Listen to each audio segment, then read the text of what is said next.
Jai Hind to all. This is Santosh Kumar Mishra. I am working in Ajay Kumar Garg Engineering College in Information Technology Department, and in today's lecture I will cover a subject, a topic in a subject, that is web designing, and its code is KIT 401. It is running in second semester, in second year fourth semester. It is running in second year fourth semester. As we all know that web designing, as its name suggests, means we are focusing on putting our contents over web and maintaining its layout in such a way that all the contents reach to the defined, desired, required destination, required users. Means your website should look as simpler, as easier, as each and every end user of your website may use that in a very smooth manner. Keeping in mind this objective, I have selected today's topic, that is CSS. Our today topic is CSS.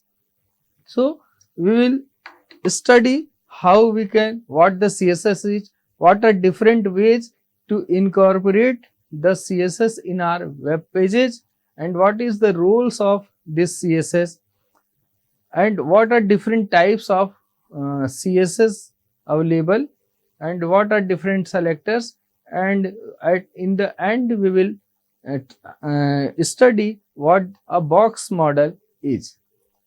So this CSS, now let's move towards what the CSS is. CSS, as the name suggests, it is an acronym of cascading style sheet, or we can say cascaded style sheet.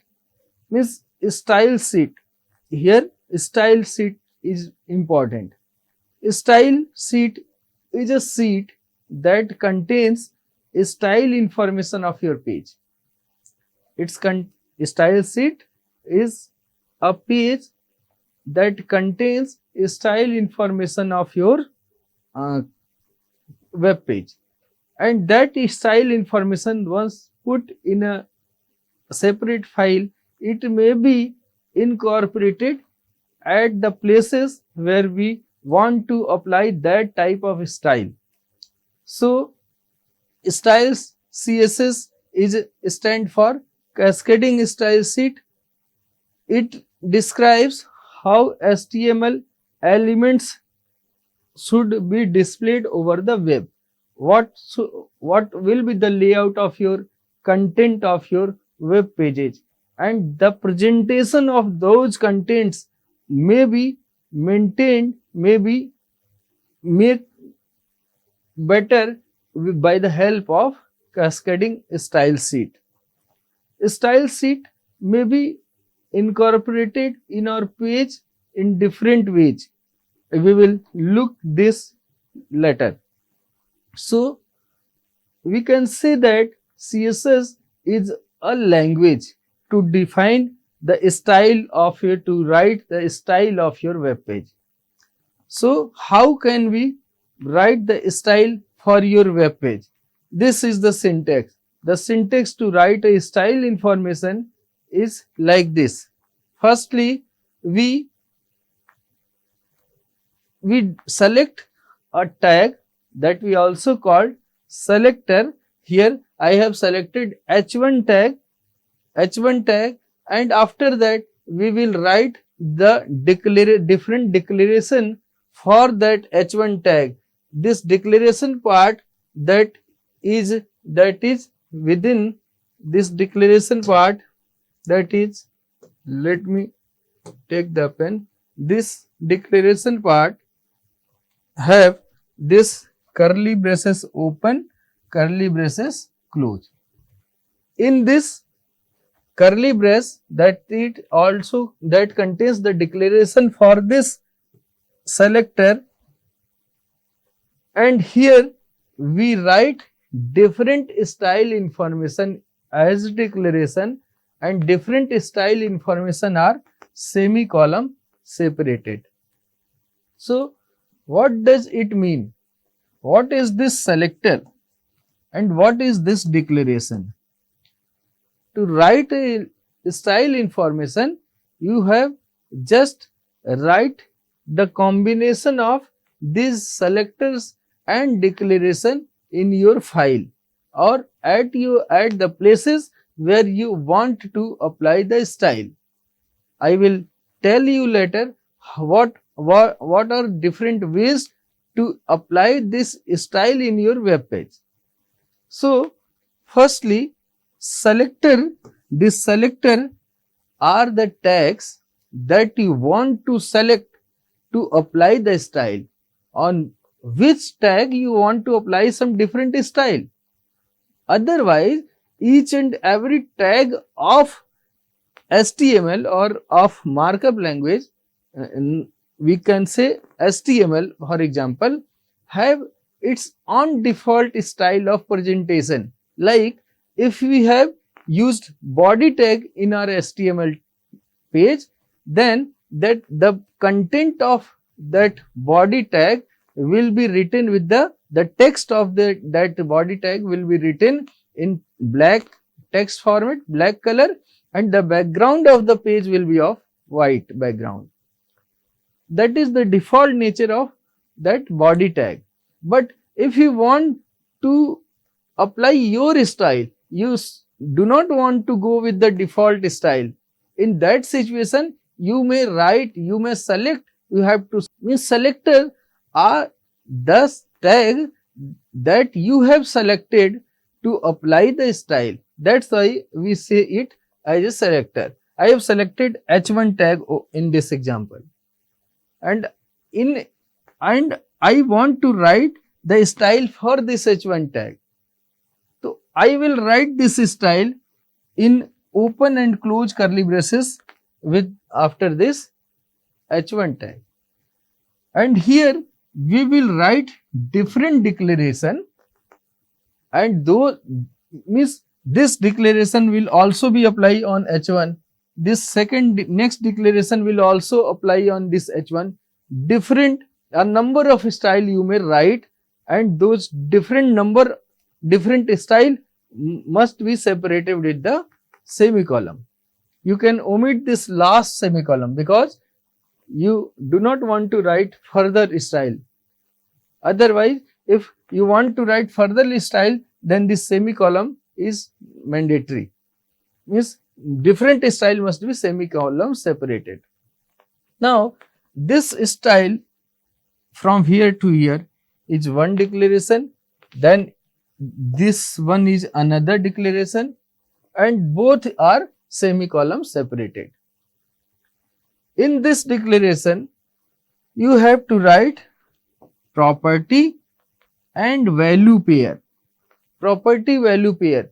Each and every selector has some defined properties and some defined values. Means if you want to change the color of the text contained in this H1 tag, then you can use the color property, color attribute. So the property of this H1 tag is color, then its value is blue. I have written blue. Means color is the attribute, blue is the value, and attribute value should be separated by column. Like if you want to assign x in programming language, then you write x equals to 10. But in style format, if you want to write, then you have to write like this, x column 10. Means you are not using programming, but this I make the analogy from this to you. So property value pair, property column value, property column value, this way, and more than one property value pair must be separated by this semicolon. So this way you can write style information in your page and you can apply it. Like here, I have written the style for this body color. You can see that I have used the selector body here, and in open close curly braces I have written attribute value pair. So attribute of the body color is background dash color and its value is light blue. Means whenever this style will be applied, then the background color of the body of your web page would be of light blue color. Otherwise, by default it is white, that I have earlier told you. So to change the default style of your web page, you can use the style sheet. You can blend the style sheet in your web pages to make it look better,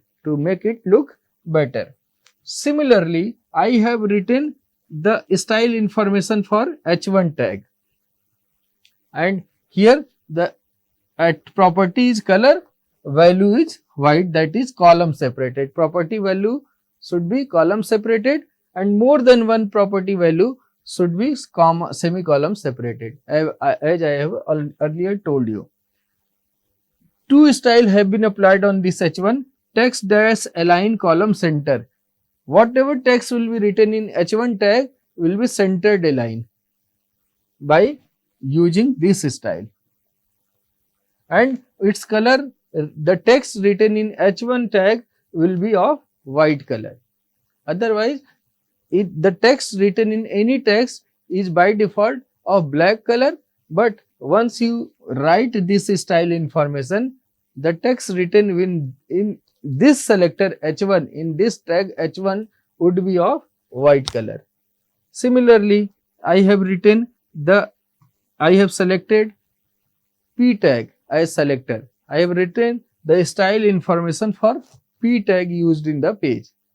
So here the property is font family, and the font family used in the text written within p tag is Vardhana, and its font size, the content written within the p tag, the font size for that text will be of 20 pixel.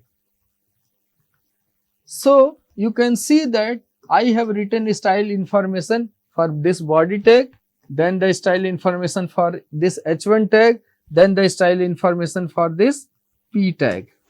So whenever this body tag will be used, this style will be applicable. Then when this h1 tag is used, then this will be applicable, and when this p tag, paragraph tag, p tag is used, this style will be applicable for this particular text. So the question arises, if I will tell later, just hold. Okay, so this way you can write the style, and this style that I have written, you can see that I have written it in this head section. So let us understand, let us study what are different ways to incorporate the style information in your page. As I have earlier told you that selector are the tags that point to the HTML element that you want to style. So declaration block contains one or more declarations separated by semicolons, I have already told you, and each declaration includes property value pair, property name and property value, and that is separated by column. A CSS declaration always ends with a semicolon, and the declaration blocks are surrounded by curly braces. This I have already told you, and here you can see that I have applied a style this that make the color as red and text align as center for this p selector, p tag. So the style sheet point this P tag to apply this style. Wherever this P tag will be encountered, then this style information will be applicable over the content of this P tag. And here the content is the paragraph is styled with CSS. So you can see that these paragraphs are styled with CSS will be of red color and its text alignment will be of centered align. So this way you can make the style of your page as required by the company or end user. So P is a selector here. I have told you it points to the HTML element that you want to style, and color is a property, red is the property value, and text align is property, and center is property value. So the crux is that you have to write the style information. You just select a selector, write a selector, and in this selector, after write, put a open close curly braces. Select a selector. Selector is any tag that you want to style. Write the tag over here, and in this open close curly braces, write the property name, and then column property value.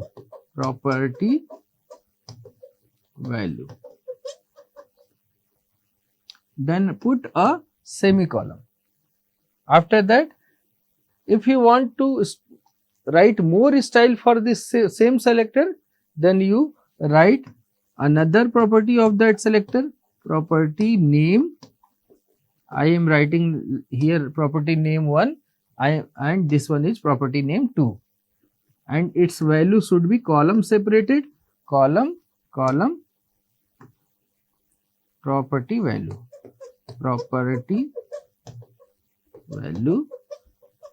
I am making it 1, and here I am writing 2.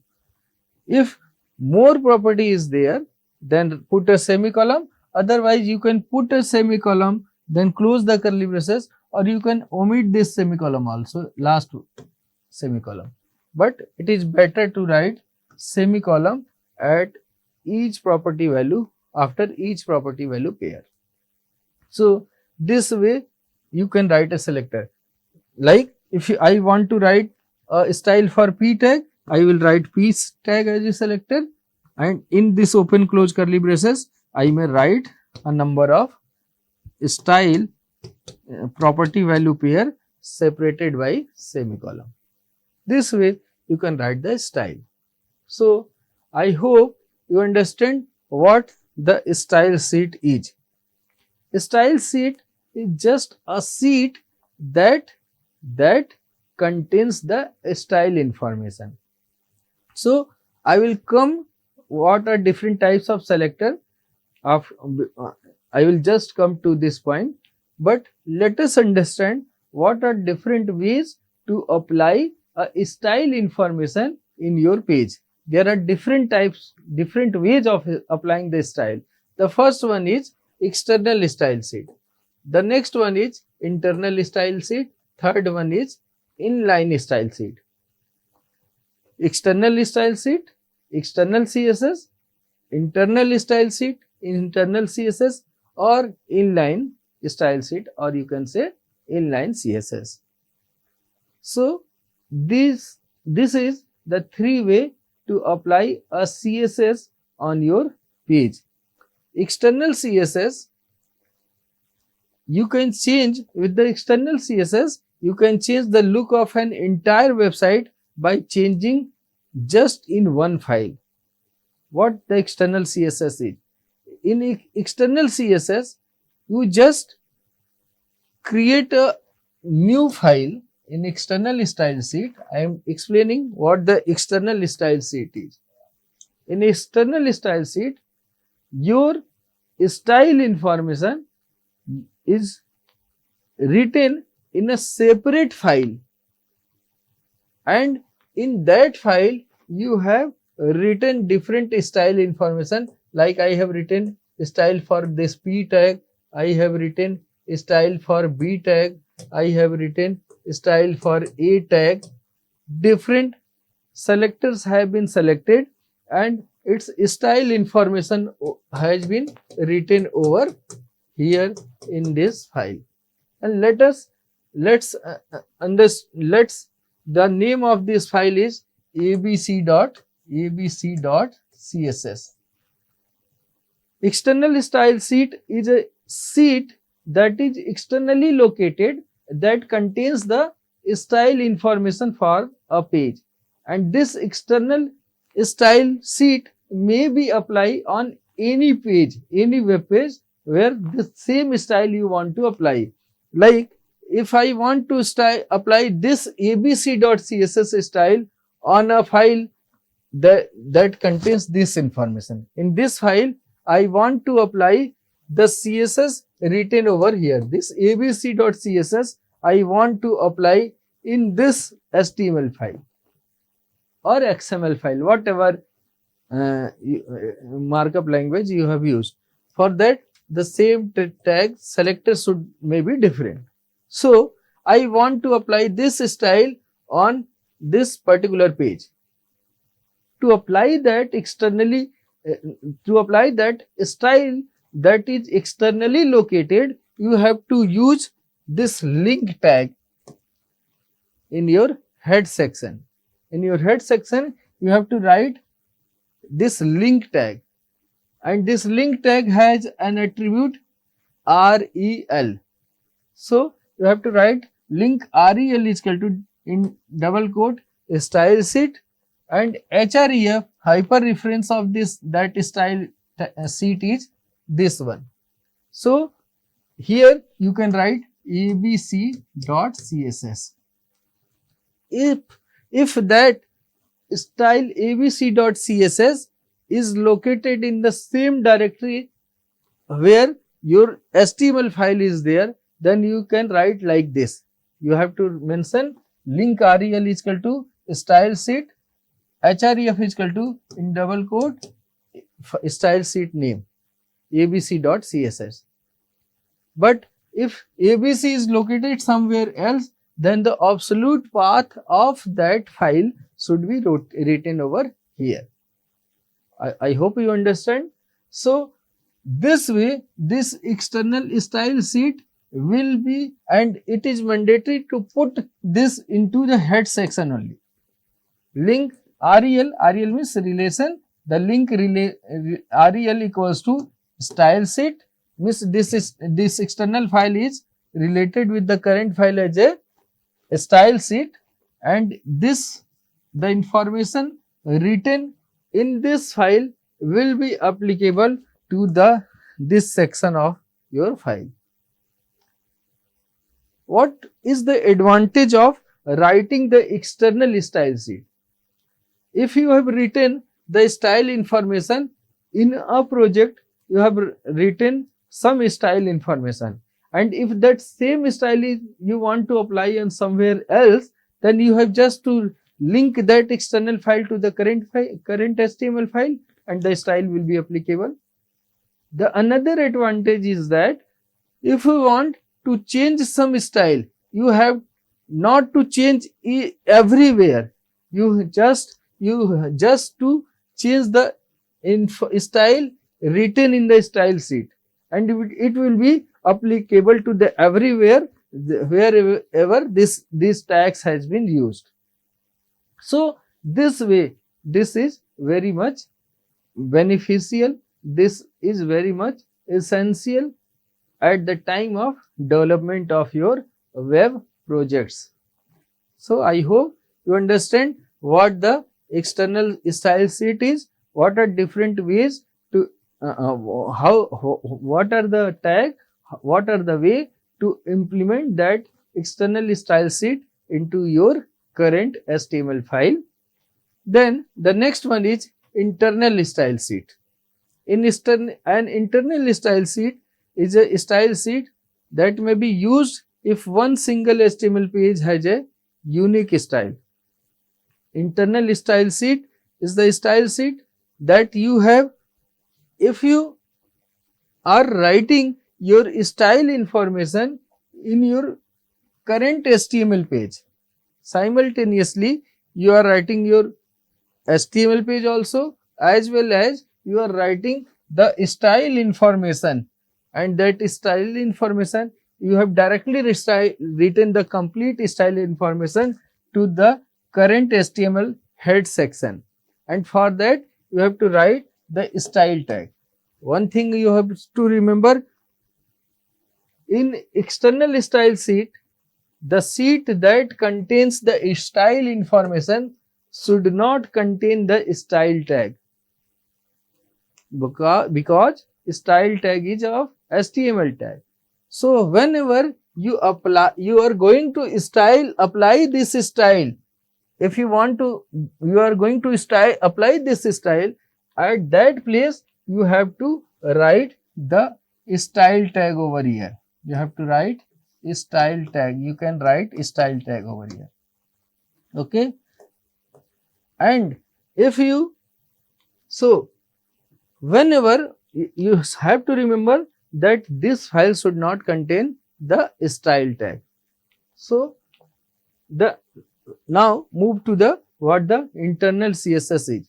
Internal CSS is a style sheet, is a style information that you have written internally with the HTML file itself. You have written your style in the HTML file itself, and where you have to put that style in the head section of your page, and in head section write the style open and the style close tag, and in that tag you have to write your style information, and this style will be applicable to the this content of this body section. Okay, this way you can write the internal style sheet. What is the disadvantage of this internal style sheet? The disadvantage is that this style will be applicable to the current file only, current page only. It cannot be applied to the some another externally available page. Reusability is not there for this style. But if you have written the style in separate file like external style sheet, then this may be applied to any where you require the same set of style. So now the another style sheet is inline style sheet, or you can say inline CSS. If you write the style information at the time of the tag, in the tag itself, if you write the style information in the selector itself, wherever you have used the selector, at the same time you have written the style information for that. Each and every tag has a style attribute. You have to write for that. For example, I want to write the style information of this h1 tag. I am writing h1 tag. There is a attribute style. I have written style equals to, in double quote, I am writing the style information by following the same rule, same syntax that I have defined in the at the time of declaration of the style sheet. I have told you the way. So this style will be written at the time of declaration of this HTML tag. Simultaneously I am using. So you now understand what are different ways of applying the style sheet on your page. If in your page, if you have written the style information for the same tag internally, externally or inline, then inline have the highest preference. Then internal, second preference is of the internal style sheet, and third one is the external. Externally is the least preferred, least preferably applicable. Once you have defined the style for the same tag in different way, You have written it in the internally, inline or externally. All the three ways you have written for the same tag. Then inline will have the highest preference. It will be preferred, means it have the highest priority. It will be applicable. And if the inline have not been defined, then internal will be applicable. And if internal has not been defined, then external will be applicable. I hope you all understand what the style sheet is, what are the different ways to apply the style information on your page, and what is the analogy, what are the different technicality of applying this style sheet. I hope all you understand. We will meet in the next lecture, and there I will explain what the box model is. Okay, thank you. Thanks a lot. We will meet in the next lecture.